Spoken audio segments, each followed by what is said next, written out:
ऐसी सूरत हाल में सर्जरी ही आंसर है। अगर उनके सिस्ट पड़े हुए हैं, सिंपल पेट वाला अल्ट्रासाउंड भी करा सकते हैं, ट्रांसवेजाइनल अल्ट्रासाउंड भी करवा सकते हैं, दोनों ही अल्ट्रासाउंड ठीक है। अभी अल्ट्रासाउंड की रिपोर्ट मिसलीडिंग भी हो सकती है, बाज़ दवा या अंडरलाइन कैंसर भी मौजूद होता है।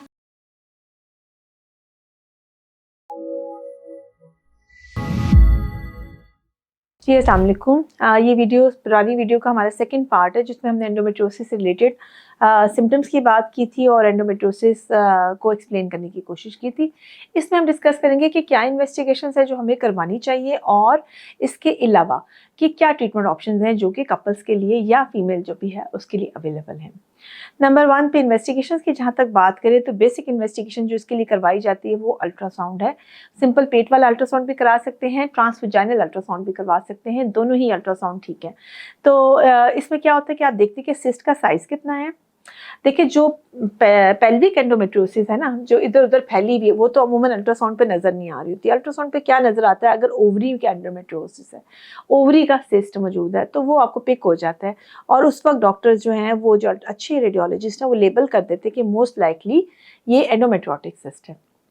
अगर फिर आप पेशेंट की हिस्ट्री भी उसके साथ रिलेट कर रही हो तो हम उसको एंडोमेट्रियोटिक सिस्ट ही लेबल करते हैं। दूसरी इन्वेस्टिगेशन जो इसमें करवाते हैं, बाद अगर ओवेरियन ट्यूमर का साइज़ बड़ा है तो आप CA 1 to 5 का लेवल भी इनके साथ करवा रहे होते हैं ताकि आपको पता लगे कि खुदा न खास्ता इसके साथ कैंसर की एसोसिएशंस तो नहीं है।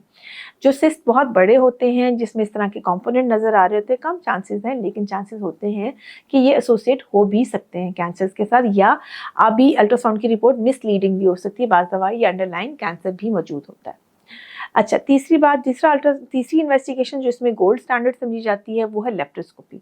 यानी हम कैमरा डालते हैं, पेशेंट है जो कि इनफर्टिलिटी के साथ है, पेशेंट है जिसकी पेन नहीं सेटल हो रही है, पेशेंट है जिसका बज़ाहिर देखने में सब कुछ ठीक आता है, अल्ट्रासाउंड भी ठीक आता है, लेकिन अगेन पेशेंट के सिम्टम्स एंडोमेट्रियोसिस वाले हैं या प्रेगनेंसी नहीं हो रही है। ऐसी सूरत हाल में लेप्रोस्कोपी से ही एंडोमेट्रियोसिस को डायग्नोस किया जाता है, उसके सैंपल्स लिए जाते हैं, उनको बायोप्सी करवाया जाता है। लेप्रोस्कोपी का ये फ़ायदा होता है कि एट द सेम टाइम उसको ट्रीट भी कर सकते हैं, ट्यूबें चेक हो जाती हैं, ट्रीटमेंट भी एट टाइम्स प्रोवाइड किया जा सकता है, यानी उसको रिमूव कर दिया जाता है जितने भी आपको एंडोमेट्रियोटिक स्पॉट्स या एरियाज नज़र आ रहे होते हैं। तो ये डायग्नोस्टिक भी हो सकता है और थेराप्यूटिक, यानी आप देखते हैं और साथ उसको ट्रीट भी कर देते हैं। ये तो हो गया इसको कैसे आपने डायग्नोस करना है। हिस्ट्री बहुत इंपॉर्टेंट है, हिस्ट्री के सिम्टम पेन जो है और इनफर्टिलिटी, ये दो चीज़ें अगर साथ मौजूद है तो एंडोमेट्रियोसिस होने के चांसेस काफ़ी ज़्यादा हैं। ट्रीटमेंट की जब तक हम बात करते हैं, ट्रीटमेंट डिपेंड करता है, एक जो इम्पोर्टेंट सबसे बात है वो इस पर डिपेंड करता है कि पेशेंट की विश क्या है। अगर अनमैरिड है लड़की, सिस्ट का साइज़ इतना बड़ा नहीं है, तो उस सूरत हाल और सिर्फ पेन की शिकायत है, तो उस सूरत हाल में आप इसको सिर्फ पेन कम करने वाली मेडिसिन भी रिकमेंड कर सकते हैं जिसमें डिफरेंट वैरायटी है। सिंपल आप ब्रूफिन भी दे सकते हैं, पॉन्स्टन भी दे सकते हैं, पेन रिलीव हो जाती है, आपको किसी इलाज की ज़रूरत नहीं है। ज़्यादा जो ट्रीटमेंट हम रिकमेंड करते हैं वो फैमिली कंट्रोलिंग जो बर्थ पिल्स होती हैं, वो फैमिला वगैरह, वो इसलिए रिकमेंड की जाती है कि वो इसके सिस्ट के साइज़ को बड़ा होने से भी रोकती है, एट टाइम्स उसके सिस्ट के साइज़ को श्रिंक भी कर देती है।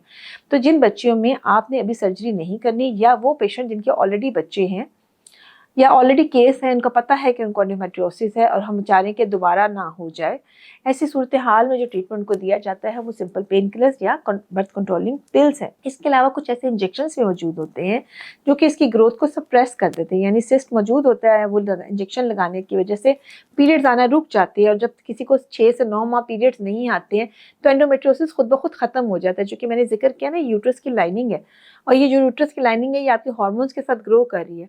तो अगर आप बाहर से कुछ ऐसे हार्मोन्स दे देते हैं जो कि अंदर वाले हार्मोन्स को कंट्रोल कर लेते हैं, तो जैसे यूट्रस में से ब्लड आना बंद हो जाता है, ये वाले एरिया भी सप्रेस हो जाते हैं।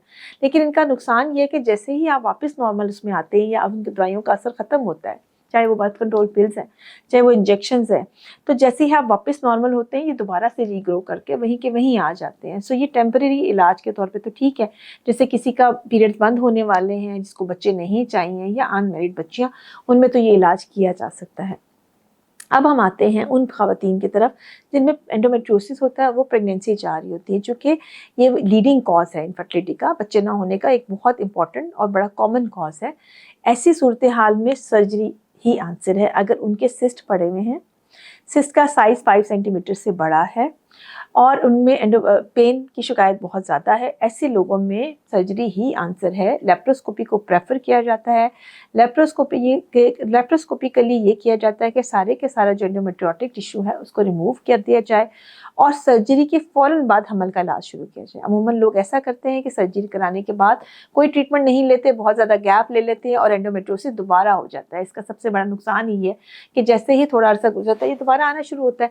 तो इसका फॉलोअप बहुत इंपॉर्टेंट है, यानी आपने फॉलोअप में क्या मेडिसिन लेनी है, किस तरह से इसको नहीं होने देना, और आपने फौरी तौर पे अगर आपकी ट्यूब्स चेक हो गई हैं और ठीक है at the time of surgery तो आपने फौरी तौर पर इसके हमल का इलाज शुरू करना होता है। ये बहुत इंपॉर्टेंट है, यानी ये गैप नहीं लेना आपने। तो मेडिकल ट्रीटमेंट सिर्फ उसके लिए जो कि सिस्ट के साइज़ को कम करना चाह रहे होते हैं और दर्द को ठीक करना चाह रहे होते हैं, और सर्जरी उन लोगों के लिए है जो कि प्रेगनेंसी चाह रहे होते हैं। ये बड़ी क्लियर है हम इस बारे में, और आपने जो है इसको इसी तरह से ही फॉलो करना। बहुत सारा ख्याल रखिएगा, दुआ में याद रखिएगा।